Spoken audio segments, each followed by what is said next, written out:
Hello, and welcome to Amanda's Whimsical Musings. I'm Amanda, and these are my whimsical musings. He's back!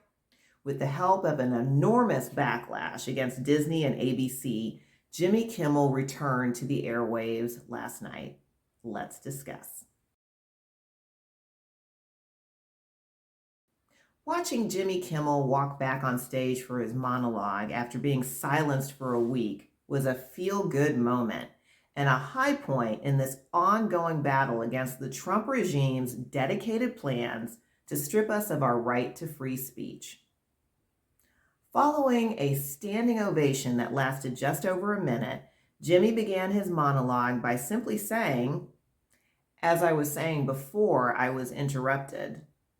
So classy. He went on to mention all the people who reached out to him to show support, including a late night host from here in Germany who actually offered him a job. The irony that Germans are reaching out to Americans to give us a safe space while all this insanity plays out in the US. Jimmy also mentioned his appreciation for a few on the right who, though they don't agree with him on most things, still thought that the country was on a slippery slope when the federal government dictates who can say what on television based on whether or not they are complementary to those in authority. If you're not familiar with dictator history, that's a classic dictator move, state-run television and radio that only promotes government leadership for fear of government retaliation. Think Idi Amin, Benito Mussolini, Saddam Hussein, current-day Russia, and North Korea. I could go on and on. Matter of fact, I may do a video on this subject. Anyway, back to the wannabe dictator in question, Donald Trump and his sycophant regime. You can't have thin skin if you want to be in politics. Being jabbed by comedians is just part of the deal.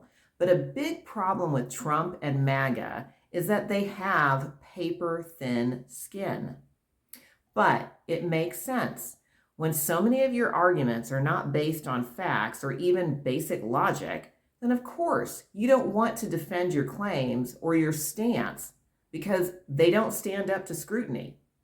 When MAGA gets pushback on their unfounded claims and beliefs, their defense is simply, "because I said so." You can't really have a constructive conversation with someone who refuses to entertain any thought that challenges their viewpoint or will ever admit when they're wrong, even when it's blatantly obvious. Like MAGA's continued support of a man who clearly doesn't care anything about them and doesn't have one moral bone in his body. MAGA will never be accused of critical thinking. They would rather adhere to their worldview without pushback and continue to watch Fox News or listen to alt-right podcasters who simply tell them what they want to hear. That Trump and the right are good, and the left and anyone on the right who disagrees with them, well, they're evil. Enter Jimmy Kimmel. Not only does he have the right to political satire as a talk show host and as an everyday American, but if he had said something negative about Charlie Kirk, which he didn't, it would have still been his right under free speech. Speaking of the late Charlie Kirk, his free speech allowed him to say things like, and I quote, "If I see a black pilot, I'm going to be like, boy, I hope he's qualified." Another quote, "If I'm dealing with somebody in customer service who's a moronic black woman, I wonder, is she there because of her excellence, or is she there because of affirmative action?" A quote about prominent accomplished black women, including Michelle Obama and Joy Reid, "You do not have the brain processing power to otherwise be taken really seriously. You had to go steal a white person's slot to go be taken somewhat seriously." He said all these things on his podcast. Look it up if you don't believe me or you think I've taken things out of context. Now, as a black woman, do I think Kirk's comments were divisive and racist? Yes. Are they adamantly defended by MAGA as his right to free speech? Of course. Do I believe free speech is a right of every American, whether I agree with them or not? Yes.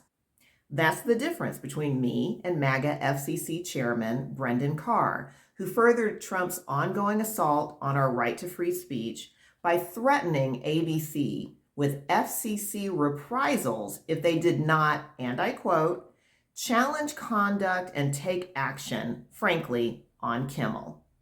Keep in mind, Jimmy Kimmel did not break any FCC rules during the monologue in question.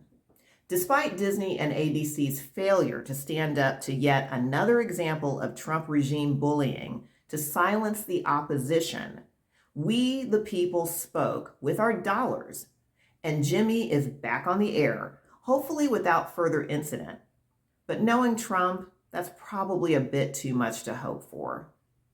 If nothing else, this last week has been a reminder not to take our freedoms for granted. Trump and MAGA are a real threat to the Constitution and to democracy. Stay vigilant. And if you are able, join one of the many No Kings protests happening all across the U.S. next month. There's a link in the description below. The link to Jimmy Kimmel's monologue from last night is also in the description below. And if you haven't watched it yet, I encourage you to do so. Let us end on the words of a free speech advocate. Political satire is one of the oldest and most important forms of free speech. It challenges those in power while using humor to draw more people into the discussion. That's why people in influential positions have always targeted it for censorship. That, ladies and gentlemen, is a 2022 quote by Brendan Carr when he was one of the 5 FCC commissioners. My, how things have changed. I'm Amanda, and these are my whimsical thoughts for today. If you liked what you heard in this video, or even if you didn't, hit subscribe, like, and share to support free speech. Now, back to your regularly scheduled life. Whimsy out.